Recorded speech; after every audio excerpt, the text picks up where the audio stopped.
وإذا وقع القول عليهم أخرجنا لهم دابة من الأرض تكلمهم إن الناس كانوا بآياتنا لا يوقنون ويوم نحشر من كل أمة فوجا ممن يكذب بآياتنا فهم يوزعون حتى إذا جاءوا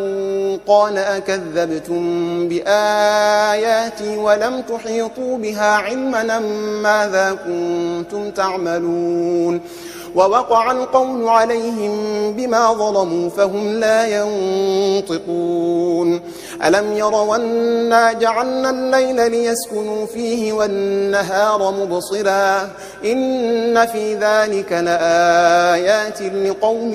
يؤمنون ويوم ينفخ في الصور ففزع من في السماوات ومن في الأرض إلا من شاء الله وكلنا آتوه داخرين وترى الجبال تحسبها جامدة وهي تمر مر السحاب صنع الله الذي أتقن كل شيء إنه خبير بما تفعلون من جاء بالحسنة فله خير منها وهم من فزع يومئذ آمنون ومن جاء بالسيئة فكبت وجوههم في النار هل تجزون إلا ما كنتم تعملون إنما أمرت أن أعبد رب هذه البلدة الذي حرمها وله كل شيء وأمرت أن أكون من المسلمين وأن أتلو القرآن فمن اهتدى فإنما يهتدي لنفسه ومن ضل فقل إنما أنا من المنذرين وقل الحمد لله سيريكم آياته فتعرفونها وما ربك بغافل عما تعملون بسم الله الرحمن الرحيم طاسيم تلك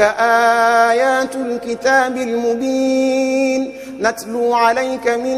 نبأ موسى وفرعون بالحق لقوم يؤمنون إن فرعون علا في الأرض وجعل أهلها شيعا يستضعف طائفة منهم يذبح أبناءهم ويستحيي نساءهم إنه كان من المفسدين ونريد أن نمن على الذين استضعفوا في الأرض ونجعلهم أئمة ونجعلهم الوارثين ونمكن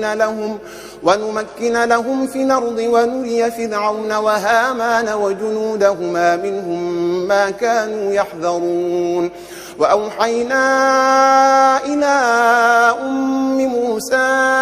أن أرضعيه فإذا خفت عليه فألقيه في اليم ولا تخافي ولا تحزني إنا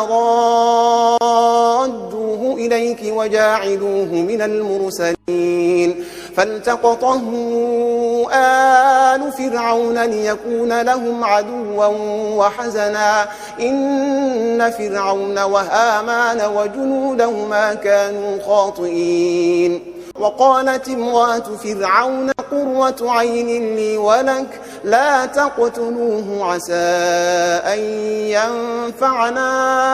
أو نتخذه ولدا وهم لا يشعرون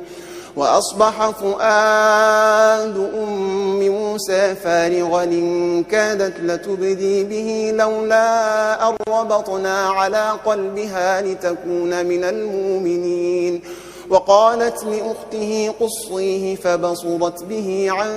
جنب وهم لا يشعرون